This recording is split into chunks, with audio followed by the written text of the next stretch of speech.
Assalamualaikum warahmatullahi wabarakatuh. Bismillahirrahmanirrahim.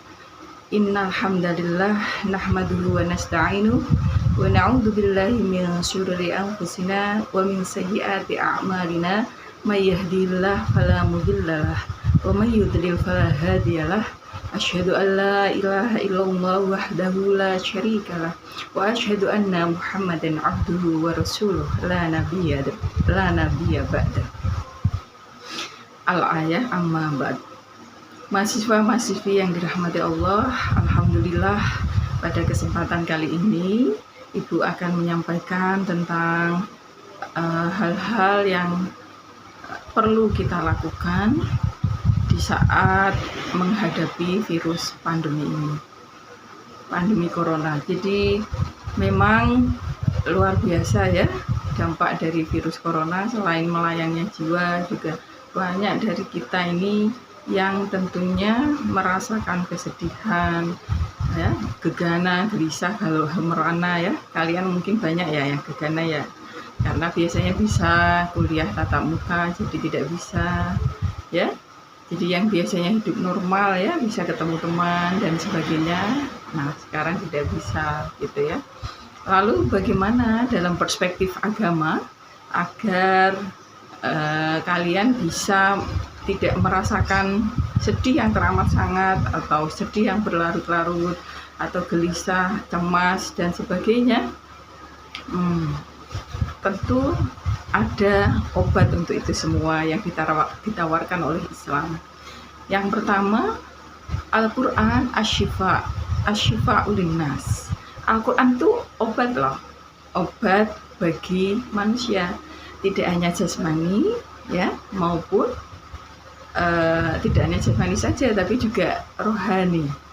Jadi meskipun mungkin fisik kalian alhamdulillah ya tidak sakit, alhamdulillah, semoga benar-benar sampai akhir pandemi ini kita semua selamat, tidak terkena tidak sampai terinfeksi virus corona, karena memang kita ikhtiar dengan baik ya, dengan isolasi diri di rumah dan menjaga stamina tubuh dengan baik. Tapi saya yakin sekali banyak di antara kalian yang tentu sakit ya secara batinnya ya, paling enggak rasa sedih. Nah ini enggak boleh berlarut-larut ya perasaan ini. Maka bagaimana agar kita itu bisa tenang kembali, bisa selalu merasa tenang gitu ya. Ya kalau kita ingin selalu merasa tenang dan tetap bersyukur pada Allah, selain tentu dengan membaca Al-Quran tadi, ya kita juga memperbanyak sholawat, memperbanyak istighfar gitu ya. Coba kalau Al-Quran, berapa biasanya kalian sehari menyelesaikan baca Al-Quran? Bagusnya kalau sudah lancar, apalagi di bulan suci Ramadan ini, kalian bisa mengaji sampai 1 juz kalau yang sudah lancar. Kalau sudah lancar sekali sampai hafid 2 juz ya sehari, itu sehari. Tapi kalau yang belum lancar nggak apa-apa, mungkin 1 ruku atau 1 lembar. Nanti karena ini Ramadan ya, 1 huruf saja itu pahalanya 10 kebaikan, dan akan dihilangkan 10 keburukan. Maka tingkatkan minimal 2 kali lipat menjadi 2 lembar. Nanti juga ditambah lagi kajian-kajian, ikut kajian kan banyak sekarang online, atau membaca-baca buku tafsir dan sebagainya untuk memahami maknanya dan pada akhirnya bisa menerapkannya. Nah itu yang harus dilakukan agar hati ini menjadi tenang kembali, kita akrabkan diri dengan Al-Quran.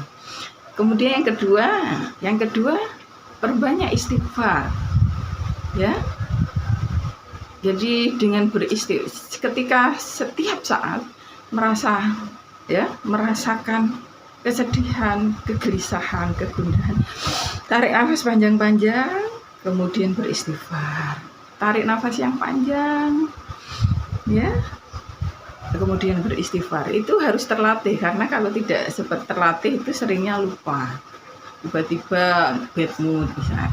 Segera aja tarik nafas yang panjang, kemudian baca astagfirullahaladzim. Kenapa? Karena dengan istighfar itu ada ada 3 hal loh keutamaannya ya. Yang pertama, keutamaan membaca istighfar yang sudah sangat populer, yaitu Allah akan memberikan jalan keluar bagi semua masalah yang dihadapi. Kemudian yang kedua, dengan banyak beristighfar tadi, maka akan dilapangkan dadanya. Ya, jadi yang suntuk-suntuk itu biar hilang, ya. Perasaan suntuk-suntuk tadi biar hilang. Kemudian yang terakhir, ya, diberikan rezeki yang tidak disangka-sangka. Siapa tahu dengan kalian banyak istighfar ya, kemudian justru tugas-tugas itu jadi lancar ya. Orang tua kalian juga rezekinya ternyata juga di dalam kondisi seperti ini juga tetap lancar, tetap baik begitu ya. Nah, itu gunanya istighfar. Dan yang jelas tadi yang merasa gegana tadi, hatinya jadi lapang gitu ya. Karena banyak kesulitan yang membuat hati kalian gegana, gelisah, galau, merana. Ya, saya suka istilah ini ya. Itu juga akan dikasih jalan keluar oleh Allah.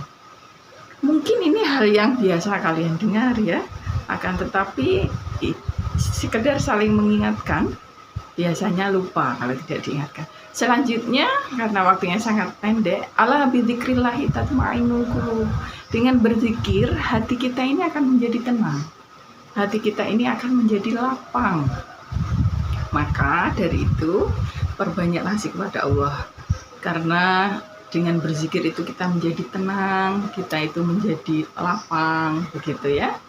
Dan terakhir, jangan lupa untuk kebaikan dunia akhirat kita, selalu perbanyaklah membaca sholawat.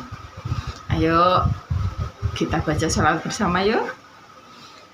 Allahumma sholli ala sayyidina Muhammadin tibbil qulubi wa dawaiha wa afiyatil abdani wa shifaiha wa nuril absori wa diyaiha wa ala alihi wa sahbihi wa salim. Baik, terima kasih dari Bu Ida. Mohon maaf ketika ada yang kurang berkenan ya. Selamat beraktivitas, semoga bermanfaat. Wassalamualaikum warahmatullahi wabarakatuh.